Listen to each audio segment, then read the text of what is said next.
Welcome, my friends, to Inside the Minds of Authors.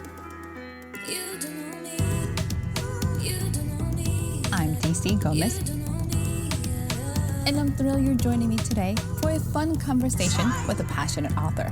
We're kicking off the program, like it's our tradition, with a short reading from the feature book.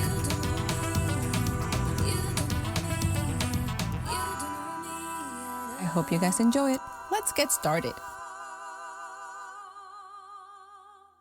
I'm Joanna Vander Vlugt, and I write thriller mystery novels, and I am on Vancouver Island, and my novel takes place in you have states, we have provinces, capital city of Victoria, which is on the very tip, the southern tip of Vancouver Island. So it's in the city of Victoria, and the piece I'm going to read to you, it's from my novel Dealer's Child.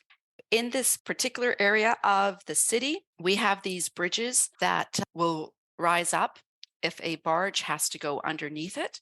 I think it's pretty fascinating. So that's where my heroine, Jade, and my hero, Adam, are, just in the downtown of the city near the bridge that rises. And they've noticed they have been followed, and the guys who are following them, I refer to them as like Dolph Lundgren clones. So I'm just going to start reading. We halted at the crosswalk, waiting for the 2 lanes of traffic to stop so we could cross. Adam and I looked behind. The 2 men came down the street. The light changed. We ran across when I heard the warning bells and the horn. The bridge was going up. Shoot. The first time I heard Adam curse, it rattled me. The red and white bar came down, preventing traffic and pedestrians from crossing. The cry of seagulls and the idle of waiting cars. No one was going anywhere. 2 more horns. Adam and I stopped running on the pedestrian walkway. How long is this going to take? He asked. The bridge has been under repair because it could take 10 minutes for it to rise and lower. It also depends on the barge. Adam looked over his shoulder. 4 more guys joined the clones, cornering us. The bridge steadily rose, and I saw the middle yellow line and dotted white lines of the road at a 45-degree angle. We looked either way, and on my right, I saw a tugboat pulling a barge with a crane. This was going to take longer than 10 minutes. Jade, Adam placed both his hands on my shoulders and looked me in the eye. You have to trust me. This couldn't be good.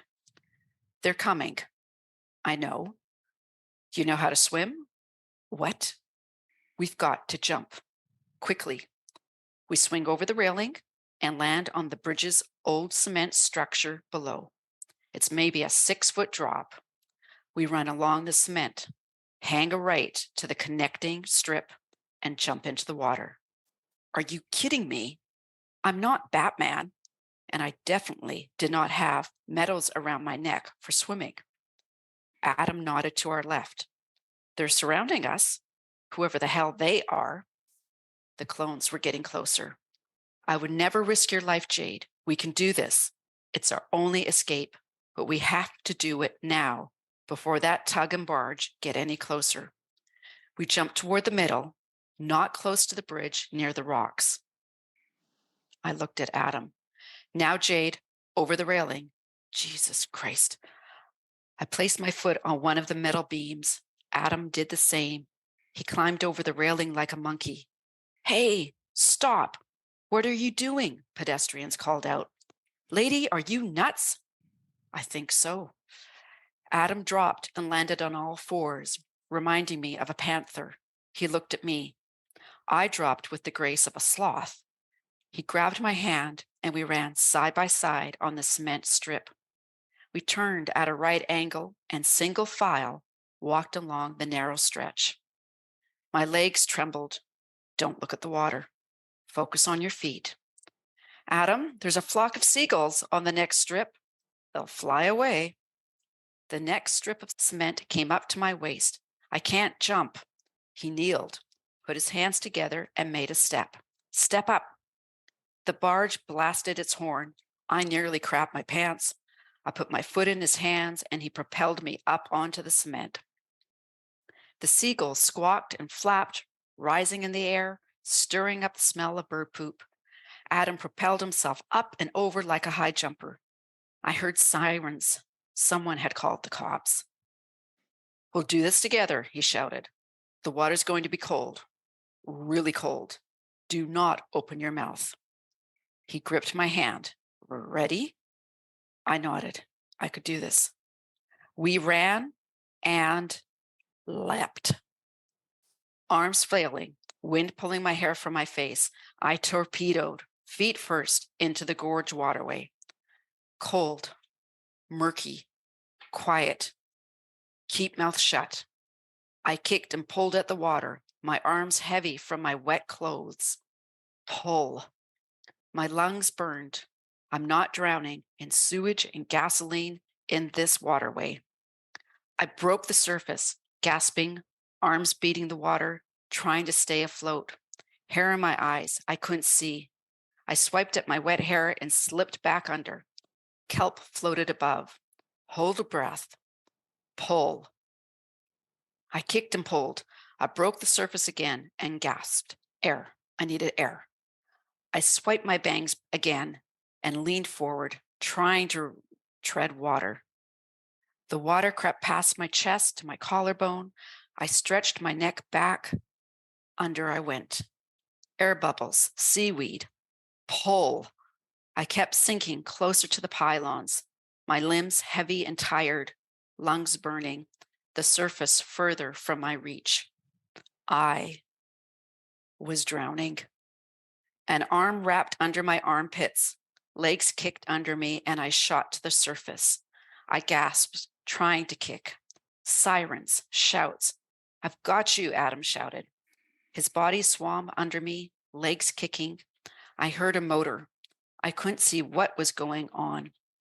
Overcast sky and a line of people on the bridge pointed. Adam grabbed something because he stopped swimming, and then I caught a glimpse of the yellow and black checkered paint of the water taxi. "Jade," my sister Sage. "Grab the edge," Adam said. I did and tried to pull myself onto the deck, but my arms were rubber. I slipped. Sage grabbed my jacket and hauled me in. I landed on the gray floor, looking at the orange life jackets tucked under the wooden seats. Thank God. "You okay?" she asked, her hand on my arm. Adam toppled onto the floor. I pushed my hair off my face. Yes, I sputtered. Sage looked at the captain. "Go." The boat's engine kicked in, sounding like bees on steroids. The water taxi cut through the water, passing boats. The captain spoke on the walkie-talkie about swimmers rescued. Adam sat upright, brushing hair from his face, catching his breath. "You okay?" "Yes," I said, teeth chattering. He wrapped his arm around my shoulders and gave me a squeeze. He might as well have been squeezing a sponge. "Here." Sage removed her coat. "Put this on. Give me your wet one." She pulled a blanket out from under a seat and passed it to Adam. "Where are we going?" I asked, peeling my wet coat off. "We can't go to any public dock. The captain," Sage nodded at him, "is a friend. He's taking us to the private dock behind his house. My truck is waiting. We're going to the condo I'm house sitting. Those guys following you? Trust me, there are more of them. They're looking for you, Jade." I looked through the doorway of the water taxi, gliding through the greenish blue water. Adam looked at me, his dark hair wet slicks on his forehead. He picked seaweed from my hair. "I'm sorry." He had saved me from drowning. "Thank you. Maybe we stick to swimming pools next time?" He smiled. I pulled Sage's coat tighter around my body. "Was jumping into the gorge your brilliant idea?" she asked Adam. "We were cornered," he answered. The water taxi bobbed, and Adam and I braced ourselves. Sage stepped up to the captain and spoke with him. I rested my head against the cabin wall. I liked staying low, sitting on the floor, looking up at the underside of the bridge as we passed under it. The tugboat and barge were nowhere in sight. Adam sat back beside me, our shoulders touching. We passed a Zodiac and 2 green kayaks. Sage looked back at us, smiled, then continued talking to the captain. I dabbed water from my forehead so it wouldn't drip in my eyes. I smelled seaweed. I need another cell phone. Adam looked down. He placed his hand on the floor next to mine. Not looking at each other, our fingers intertwined, and we didn't let go.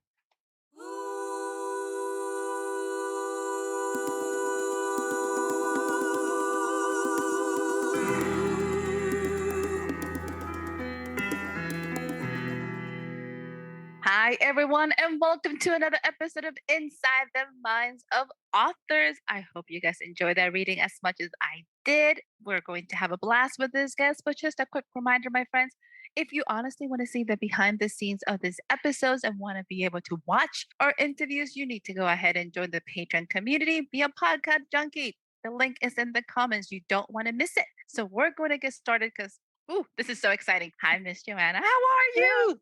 I'm good. It's good to see you. It is always so nice to see you. It is always so much fun. And I am thrilled about this book. So we're going to just jump in. Let's Okay. just get into this and let's find out, what is this book about? How did it come to you? Just tell us. Okay. The main idea was my heroine, Jade. I thought, what if we play that game? What if she finds out that her total upbringing was a lie and that the man she thought was her father isn't her father? Okay. That was the main theme. I thought, God, what would you do if you found out everything about your childhood was a lie? And then Adam, the man in the story, brings her evidence that may connect her to a notorious drug dealer on the island. And she is a criminal lawyer. She has to find out because I'm trying not to make this complicated. The man who she thought was her real father dies. He supposedly has a drug overdose. It's like her world starts to unravel. And that's when she realizes that her upbringing may have been a complete lie. And the only one who could really answer these questions is her mother. And I have a bit of a paranormal element in here, DC. I have these conversations where my heroine, Jade, gets to speak with her mom's ghost. And it goes back to when my mom passed, how much I wish I could still have another conversation with her. So, yeah. Okay. Now I'm just like, oh, that is so sweet. There's just so many pieces. I'm trying to wrap it all in my head. I'm going, hey, you're mean. You poor girl. Can we put her through any more stuff? Yeah. So let's be honest. You're finding out this information about yourself that you thought you knew. Question mark, question mark. Yeah. You get thrown into this mess. Oh, and by the way, there's somebody has evidence. Where were you when my dad was alive? That's what I wanted to know. Why didn't you bring all the stuff before he died? Yeah. This story, when you decided to put it together, because let's be honest, as a writer, these stories just kind of plague in our head and don't go away. Yeah. How long did you play with this idea? Oh, gosh. I don't plot. So I get an idea and I pants. I can't say like I really thought it over and over and over. Because I'm a pantser, I thought, let's just start with this scene. Okay, so let's start with the scene where she gets this evidence, like basically dumped on her desk. And what is she going to do? And then that moved on. Oh, a couple more scenes. Then I was able to write after that.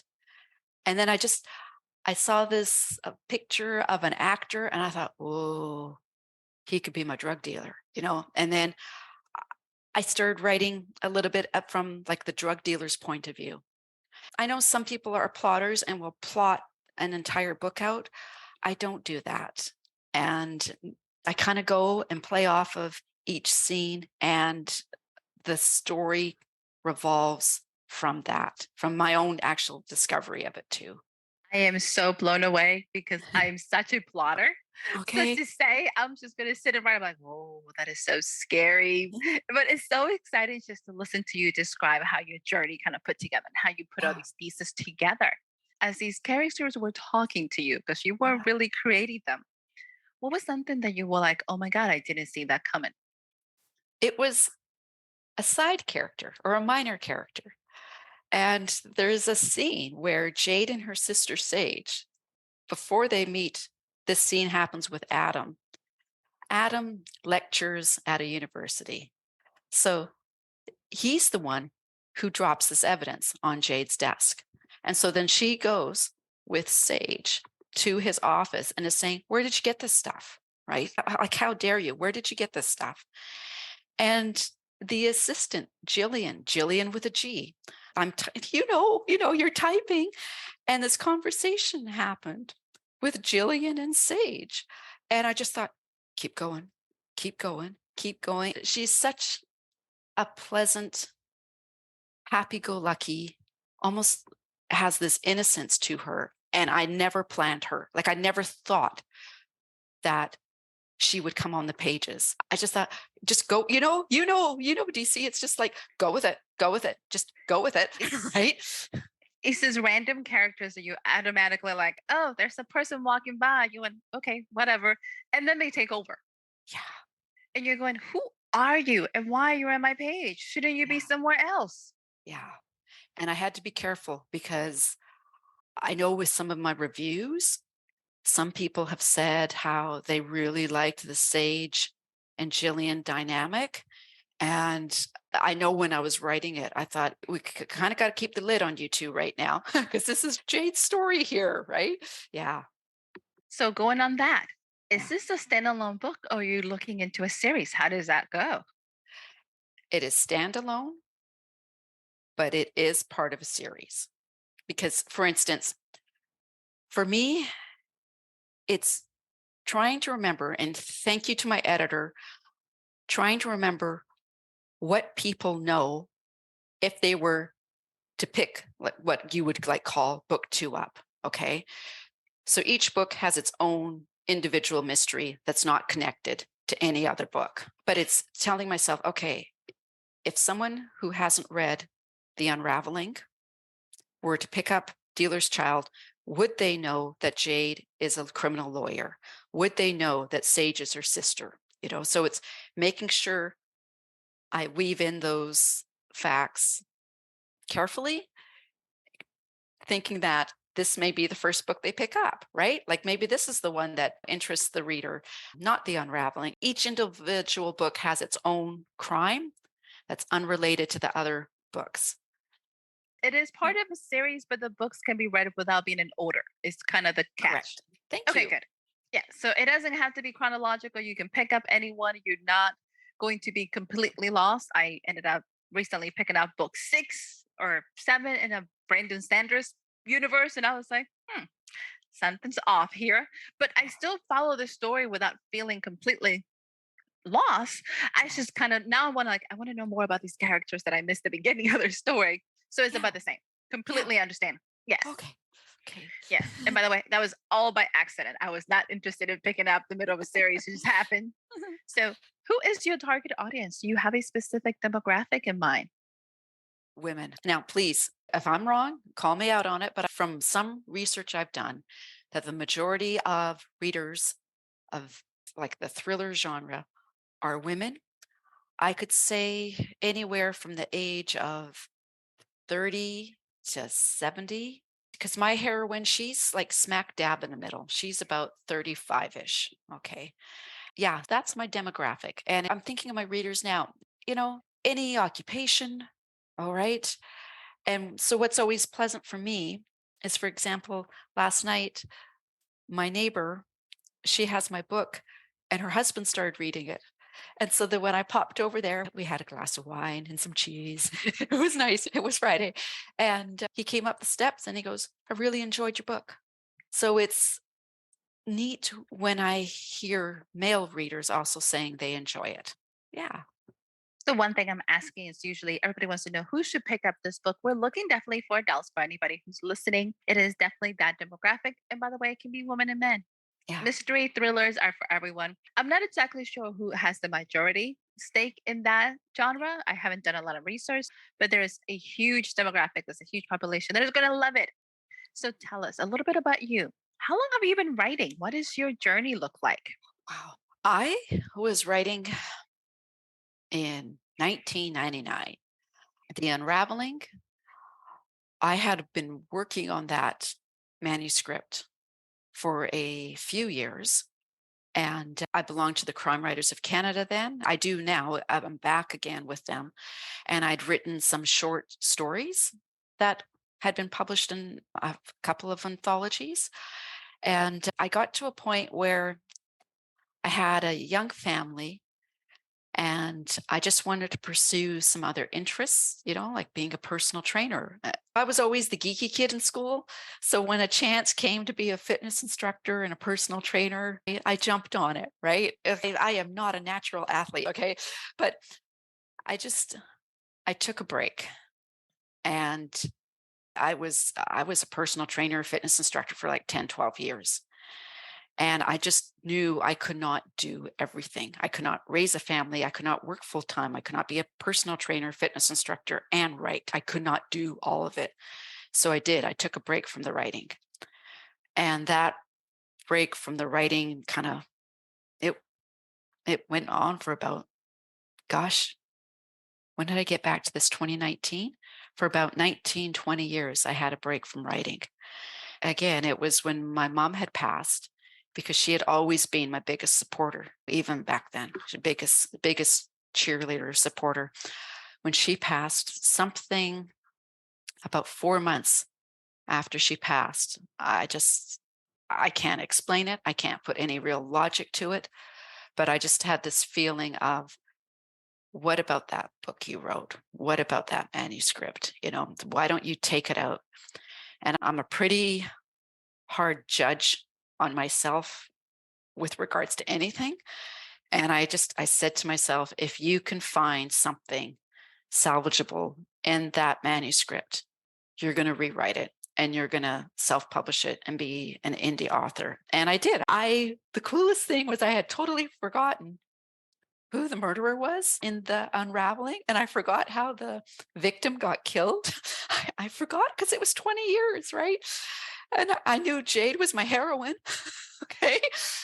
And she didn't have a sister back then. And I brought in a sister. Once I indie published The Unraveling, and at that time, I didn't think that I was going to have a series, but it was a month after it came out, I was already thinking, okay, what's the next story going to be? And I thought, okay, you're in, like you're in, right? You're back, so that's been my journey. Yeah. Here's the beautiful thing is there's nothing lost. Every single person feels like, oh my God, is it too late for me to start? Have I been gone? There's no such thing because it's all about creating experiences. And you have 20 years of having lots of human experiences. Because let's be honest, you have stories about all sorts of things just for being a personal trainer. Yeah. So I'm glad you came back. And I'm glad that you came back and fell back in love with the writing because that's even more amazing. But I got to say, DC, it took a few months for me to, in my head, to get over the fact that I had lost time. So I'm glad you mentioned that, because for a while there I thought, oh, all the time you lost. And then someone else had said to me that, Joanna, maybe it just wasn't the right time for you then. I'm glad you brought that up, that no, you haven't lost anything. I'm a true believer that all of our experiences what makes us writers and what makes us creatives. There is Yeah. no such thing as experience ever lost. It's Yeah. just you're creating stories in your head and now you're putting them to paper. So do not feel at all that you lost anything. You're just creating a different stew. That's all. It's all Aw, good. thank you. What advice would you give an up and coming writer? Oh gosh, it's okay that you may take a break. That would be the biggest one for me, because I remember at times friends would ask me, "Oh, are you going to get back to writing?" I said, "No, I don't think so. No, I think that part of my life is done." Right. So it's okay. That's the big thing. It's okay if you take a break. And also, I've been writing. I feel like I've been writing for a long time. And that first draft, I've got a new term for it. I call it the jungle draft. Okay. Because that first draft, it's going to be a hot mess. And that's okay. All right. You're going to have good parts. And then you're going to have really bad parts. And you're going to look at yourself and think, I call myself a writer, but it's okay. It's okay. You have rewrites. Just breathe. It's okay. Just keep going, whether you plot or whether you pants, get it done. Like just get that first draft done. Yeah. Ooh, I love it. To our listeners, remember, give yourself the grace to be okay where you're at. It's a journey, not a competition. Enjoy it. So, Madame, tell me, where can our listeners find you? Where they can learn more about your books? Where are you located? Tell us. The easiest way to find me is Joanna, Joanna Vander Vlugt. I wish I had a simpler last name. It's Dutch. That's all I say. I just go, it's Dutch. Okay. So Joanna, Joanna Vander Vlugt. V is in Victor. A-N, D is in dog. E-R, V is in Victor. L-U, G for George, T for Tom, .com, right? All one word, .com. Yeah. Hey, you cannot get that wrong, my friends. It's her name.com. Easy to find. Trust me, you're not going to be able to find something else. So that's good to know. Thank you. But are you ready for a lightning round? Because I can chit chat with you all day. So let me make sure we get this in. Are you ready? Yeah, I'm looking forward to this. Easy peasy. Don't think too much. Okay. Candlelight dinner or breakfast in bed? Candlelight dinner. Nice. Camping or hotel? Hotel. Me too. Thank you. Gummy bears or Sour Patch? Ooh, gummy bears. Oh, you had to think about that. Yeah. Summer or winter? Summer. Here's a little different. Let's see how you play with this one.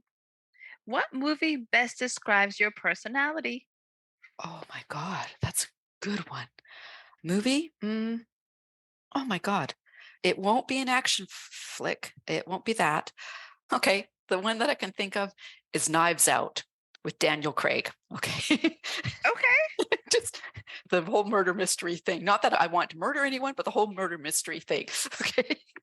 You like a little suspense with a touch of twistness in it. Okay. I like.